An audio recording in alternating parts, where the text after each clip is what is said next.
یہ بات ناجی کے خفیہ حرم میں بھی پہنچ گئی تھی کہ زکوئی کو امیر مصر نے رات بھر کا شرف باریابی بخشا ہے۔ زکوئی کے خلاف حسد کی آگ پہلے ہی پھیلی ہوئی تھی۔ اسے آئے ابھی بہت تھوڑا عرصہ گزرا تھا، لیکن ناجی پہلے روز ہی سے اسے اپنے ساتھ رکھنے لگا تھا۔ اسے ذرا سی دیر کے لیے بھی اپنے اس حرم میں نہیں جانے دیا تھا جہاں اس کی دل پسند ناچنے والی جوان لڑکیاں رہتی تھیں۔ زکوئی کو اس نے الگ کمرہ دیا تھا۔ انہیں یہ تو معلوم نہ تھا کہ ناجی اسے صلاح الدین ایوبی کو موم کرنے کی ٹریننگ دے رہا ہے اور وہ کسی بہت بڑے تخریبی منصوبے پر کام کر رہا ہے۔ یہ رقاصائیں یہ دیکھ کر جل بن گئی تھیں کہ زکوئی نے ناجی پر قبضہ کر لیا ہے اور اس کے دل میں ان کے خلاف نفرت پیدا کر دی ہے۔ حرم کی دونوں لڑکیاں زکوئی کو ٹھکانے لگانے کی سوچتی رہتی تھیں۔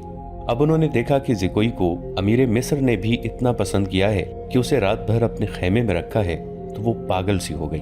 اسے ٹھکانے لگانے کا واحد طریقہ قتل تھا۔ قتل کے دو ہی طریقے ہو سکتے تھے، زہر یا کرائے کا قاتل جو اسے سوتے میں قتل کرائے۔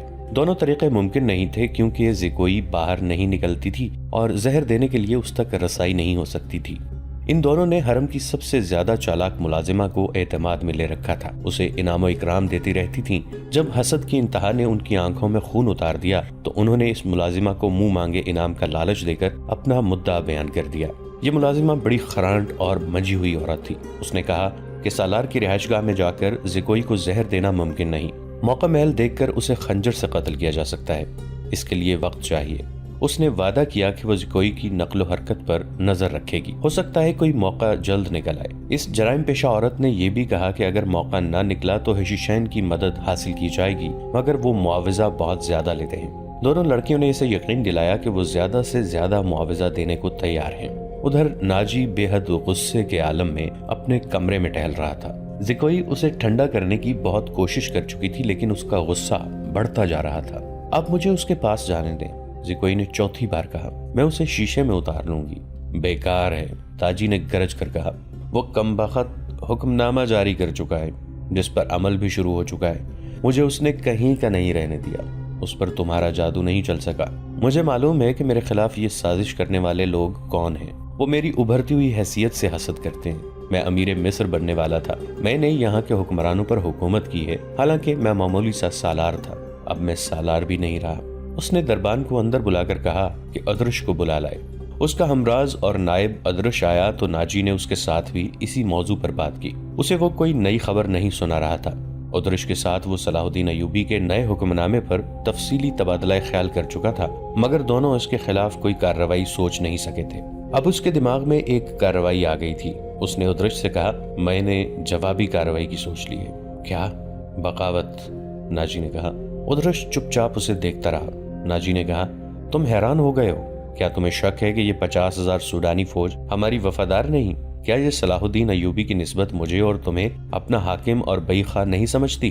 کیا تم اپنی فوج کو یہ کہہ کر بغاوت پر آمادہ نہیں کر سکتے کہ تمہیں مصریوں کا غلام بنایا جا رہا ہے اور مصر تمہارا ہے؟ ادرش نے گہری سانس لے کر کہا، میں نے اس اقدام پر غور نہیں کیا تھا۔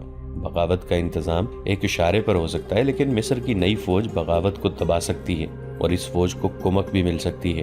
حکومت سے ٹکر لینے سے پہلے ہمیں ہر پہلو پر غور کر لینا چاہیے۔ میں غور کر چکا ہوں، ناجی نے جواب دیا۔ میں عیسائی بادشاہوں کو مدد کے لیے بلا رہا ہوں۔ تم 2 پیغمبر تیار کرو، انہیں بہت دور جانا ہے۔ آؤ میری باتیں غور سے سن لو۔ زکوئی، تم اپنے کمرے میں چلی جاؤ۔ زکوئی اپنے کمرے میں چلی گئی اور وہ دونوں ساری رات اپنے کمرے میں بیٹھے رہے۔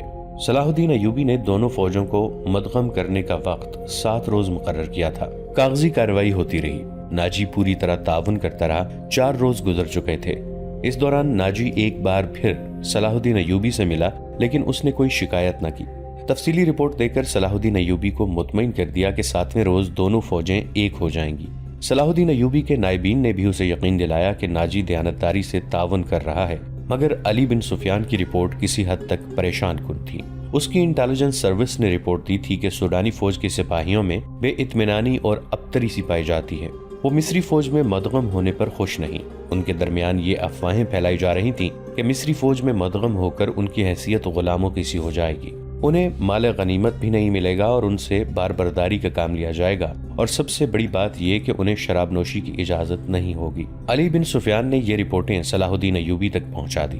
ایوبی نے اس سے کہا کہ لوگ طویل مدت سے عیش کر رہے ہیں، انہیں نئی تبدیلی یقیناً پسند نہیں آئے گی۔ مجھے امید ہے کہ وہ نئے حالات اور ماحول کے عادی ہو جائیں گے۔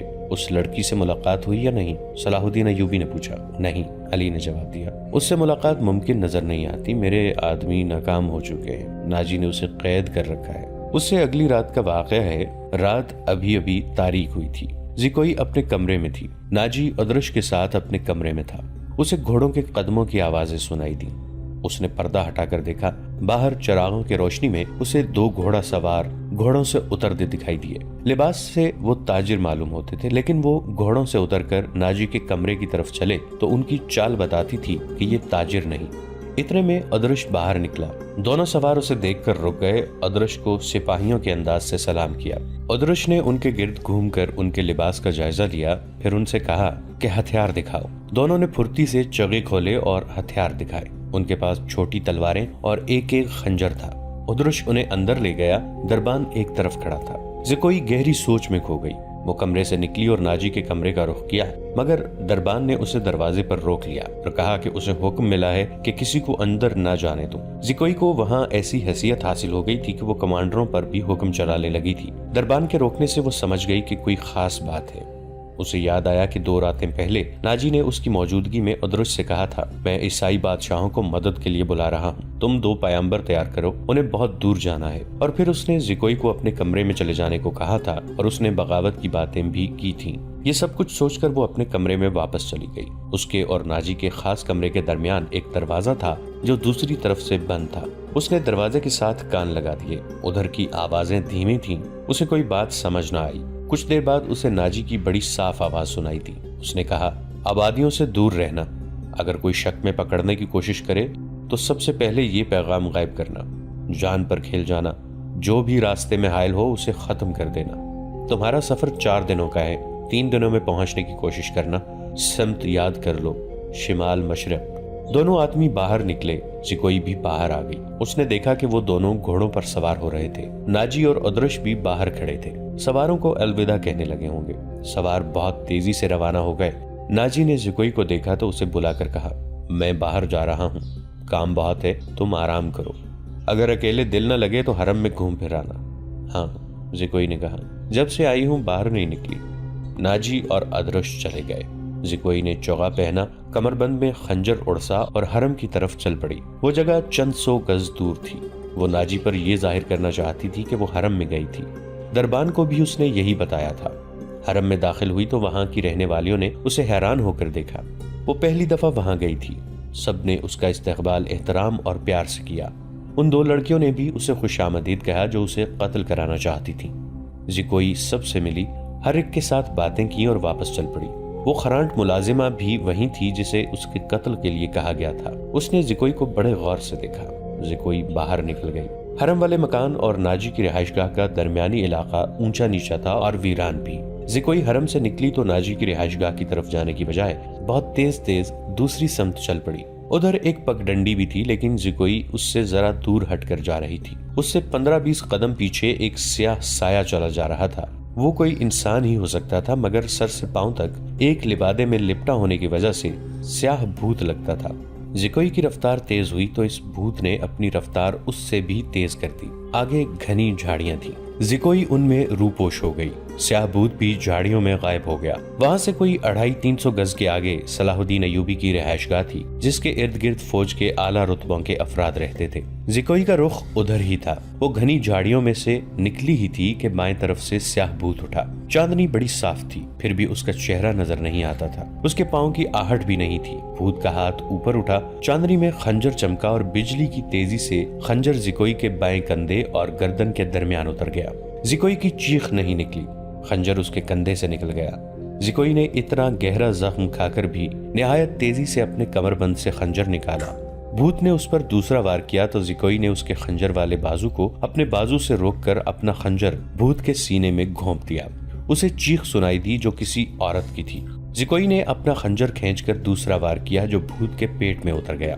اس کے ساتھ ہی اس کے اپنے پہلو میں خنجر لگا، لیکن زیادہ گہرا نہیں اترا۔ بھوت چکرا کر گرا۔ زکوئی نے یہ نہیں دیکھا کہ اس پر حملہ کرنے والا کون تھا۔ وہ دوڑ پڑی۔ اس کے جسم سے خون بہت تیزی سے بہہ رہا تھا۔ صلاح الدین ایوبی کا مکان اسے چاندنی میں نظر آنے لگا۔ آدھا فاصلہ طے کر کے اسے چکر آنے لگے، اس کی رفتار سست ہونے لگی اور اس نے چلانا شروع کر دیا، علی ایوبی، علی ایوبی۔ اس کے کپڑے لال سرخ ہو گئے تھے اور وہ بڑی مشکل سے قدم گھسیٹ رہی تھی۔ اس کی منزل تھوڑی ہی دور رہ گئی تھی جہاں تک پہنچنا اس کے لیے ممکن نظر نہیں آتا تھا۔ وہ مسلسل صلاح الدین ایوبی اور علی بن سفیان کو پکارے جا رہی تھی۔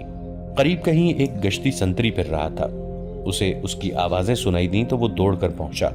زکوئی اس پر گر پڑی اور کہا، مجھے امیر مصر تک پہنچا دو، بہت جلدی، بہت جلدی۔ سنتری نے اس کا خون دیکھا تو اسے پیٹھ پر لاد کر دوڑ پڑا۔ صلاح الدین ایوبی اپنے کمرے میں بیٹھا علی بن سفیان سے رپورٹ لے رہا تھا۔ اس کے 2 نائب بھی موجود تھے۔ یہ رپورٹیں کچھ اچھی نہیں تھیں۔ علی بن سفیان نے بغاوت کے خدشے کا اظہار کیا تھا جس پر غور ہو رہا تھا۔ دربان گھبراہٹ کے عالم میں اندر آیا اور بتایا کہ ایک سپاہی ایک زخمی لڑکی کو اٹھائے باہر کھڑا ہے اور کہتا ہے کہ یہ لڑکی امیر مصر سے ملنا چاہتی ہے۔ یہ سنتے ہی علی بن سفیان کمان سے نکلے ہوئے تیر کی طرح کمرے سے نکل گیا۔ اس کے پیچھے صلاح الدین ایوبی دوڑ پڑے۔ اتنے میں لڑکی کو اندر لے آئے۔ صلاح الدین ایوبی نے کہا، طبیب اور جراح کو فوراً بلاؤ۔ لڑکی کو صلاح الدین ایوبی نے اپنے پلنگ پر لٹا دیا۔ ذرا سی دیر میں پلنگ پوش خون سے لال ہونے لگا۔ کسی کو نہ بلاؤ، لڑکی نے نحیف آواز میں کہا، میں اپنا فرض ادا کر چکی ہوں۔ تمہیں زخمی کس نے کیا ہے زکوئی؟ علی بن سفیان نے پوچھا۔ پہلے ضروری باتیں سن لو، زکوئی نے کہا۔ شمال مشرق کی طرف سوار دوڑا دو۔ 2 سوار جاتے نظر آئیں گے، دونوں کے چوغے بادامی رنگ کے ہیں۔ ایک کا گھوڑا بادامی اور دوسرے کا سیاہ ہے۔ وہ تاجر لگتے ہیں۔ ان کے پاس سالار ناجی کا تحریری پیغام ہے جو عیسائی بادشاہ فرینک کو بھیجا گیا ہے۔ ناجی کی یہ سوڈانی فوج بغاوت کرے گی، مجھے اور کچھ بھی معلوم نہیں۔ تمہاری سلطنت سخت خطرے میں ہے۔ ان 2 سواروں کو راستے میں پکڑ لو، تفصیل ان کے پاس ہے۔ بولتے بولتے زکوئی کو غشی آنے لگی۔ 2 طبیب آ گئے۔ انہوں نے زکوئی کا خون بند کرنے کی کوششیں شروع کر دیں۔ اس کے منہ میں دوائیاں ڈالیں جن کے اثر سے وہ بولنے کے قابل ہو گئی۔ وہ ضروری پیغام دے چکی تھی۔ اس کے بعد اس نے دوسری ساری باتیں سنائی، مثلاً ناجی نے ادرش کے ساتھ کیا باتیں کی تھیں، اسے کس طرح اپنے کمرے میں بھیج دیا گیا تھا، ناجی کا غصہ اور بھاگ دوڑ، دونوں سواروں کا آنا وغیرہ۔ پھر اس نے بتایا کہ اسے کچھ علم نہیں کہ اس پر حملہ کرنے والا کون تھا۔ وہ موقع موزوں دیکھ کر ادھر ہی رپورٹ دینے کے لیے آ رہی تھی کہ پیچھے سے کسی نے اسے خنجر گھونپ دیا۔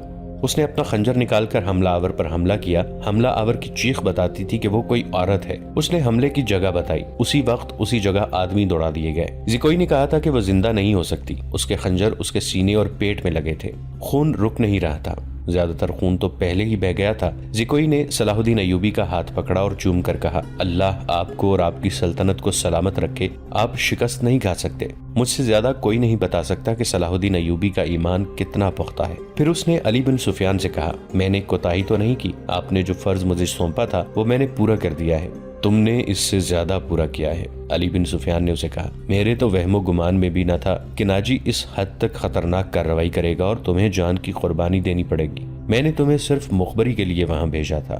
کاش میں مسلمان ہوتی، زکوئی نے کہا۔ اس کے آنسو نکل آئے۔ اس نے کہا، میرے اس کام کا جو بھی معاوضہ دینا ہے وہ میرے اندھے باپ اور سدا بیمار ماں کو دے دینا۔ ان کی معذوریوں نے مجھے 12 سال کی عمر میں رقاصہ بنا دیا تھا۔ زکوئی کا سر ایک طرف ڈھلک گیا، آنکھیں اد کھلی رہیں اور ہونٹ اسی طرح نیم وا جیسے مسکرا رہی ہو۔ طبیب نے نبض پر ہاتھ رکھا اور صلاح الدین ایوبی کی طرف دیکھ کر سر ہلایا۔ زکوئی کی روح اس کے زخمی جسم سے آزاد ہو گئی تھی۔ صلاح الدین ایوبی نے کہا، یہ کسی بھی مذہب کی تھی، اسے پورے اعزاز کے ساتھ دفن کیا جائے۔ اس نے اسلام کے لیے جان قربان کی ہے، یہ ہمیں دھوکہ بھی دے سکتی تھی۔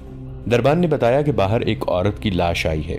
جا کر دیکھا وہ ایک ادھیڑ عمر کی عورت تھی، جائے وقوع سے 2 خنجر ملے تھے۔ اس عورت کو کوئی نہیں پہچانتا تھا۔ یہ ناجی کے حرم کی ملازمہ تھی جس نے انعام کے لالچ میں آ کر زکوئی پر قاتلانہ حملہ کیا تھا۔ رات کو ہی زکوئی کو فوجی اعزاز کے ساتھ دفن کر دیا گیا اور ملازمہ کی لاش گڑھا کھود کر دفنا دی گئی۔ دونوں کو خفیہ طریقے سے دفنایا گیا۔ انہیں جب دفنایا جا رہا تھا، صلاح الدین ایوبی نے نہایت اعلیٰ نسل کے 8 جوان گھوڑے منگوائے اور 8 سوار منتخب کر کے انہیں علی بن سفیان کی کمان میں ناجی کے ان آدمیوں کے پیچھے دوڑا دیا جو ناجی کا پیغام لے کے جا رہے تھے۔ زکوئی کون تھی؟ وہ مراکش کی ایک رقاصہ تھی۔ کسی کو بھی معلوم نہیں کہ اس کا مذہب کیا تھا۔ وہ مسلمان نہیں تھی، عیسائی بھی نہیں تھی۔ جیسا کہ کہا جا چکا ہے کہ علی بن سفیان صلاح الدین ایوبی کی انٹیلیجنس یعنی جاسوسی اور سراغ رسانی کا سربراہ تھا، اسے دوسروں کے راز معلوم کرنے کے لیے کئی ڈھنگ اختیار کرنا پڑتے تھے۔ صلاح الدین ایوبی اسے اپنے ساتھ مصر لایا تھا۔ یہاں آ کر معلوم ہوا کہ سوڈانی فوج کا سالار ناجی سازشی اور شیطان ہے۔ اس کے اندرون خانہ حالات معلوم کرنے کے لیے علی بن سفیان نے جاسوسوں کا جال بچھا دیا تھا۔ اسے راز کی ایک بات یہ معلوم ہوئی کہ ناجی حسن بن صباح کے فدائیوں کی طرح مخالفین کو حسین لڑکیوں اور حشیش سے پھانستا، اپنا گرویدہ بناتا یا مروا دیتا تھا۔ علی بن سفیان نے تلاش بسیار کے بعد کسی کی وساطت سے زکوئی کو مراکش سے حاصل کیا اور خود ہی بردہ فروش کا بہروپ دھار کر اسے ناجی کے ہاتھ بھیج دیا۔ اس لڑکی میں ایسا جادو تھا کہ ناجی اسے صلاح الدین ایوبی کو پھانسنے کے لیے استعمال کرنا چاہتا تھا، مگر خود ہی اس لڑکی کے دام میں پھنس گیا۔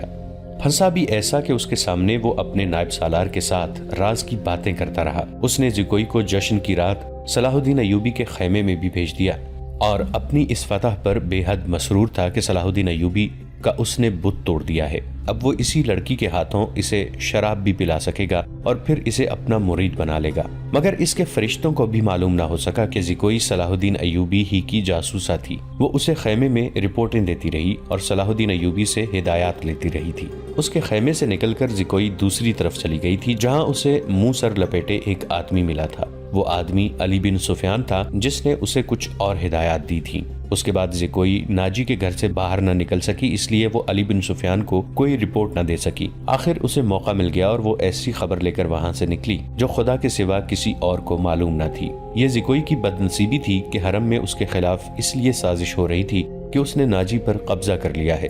یہ سازش کامیاب ہو گئی اور زکوئی قتل ہو گئی، لیکن وہ اطلاع پہنچانے تک زندہ رہی۔ اس کے مرنے سے کچھ عرصہ بعد وہ معاوضہ جو علی بن سفیان نے اس کے ساتھ طے کیا تھا، صلاح الدین ایوبی کی طرف سے انعام اور وہ رقم جو علی بن سفیان نے ناجی سے بردہ فروش کے بحث میں زکوئی کی قیمت کے طور پر وصول کی تھی، مراکش میں زکوئی کے معذور والدین کو ادا کر دی گئی۔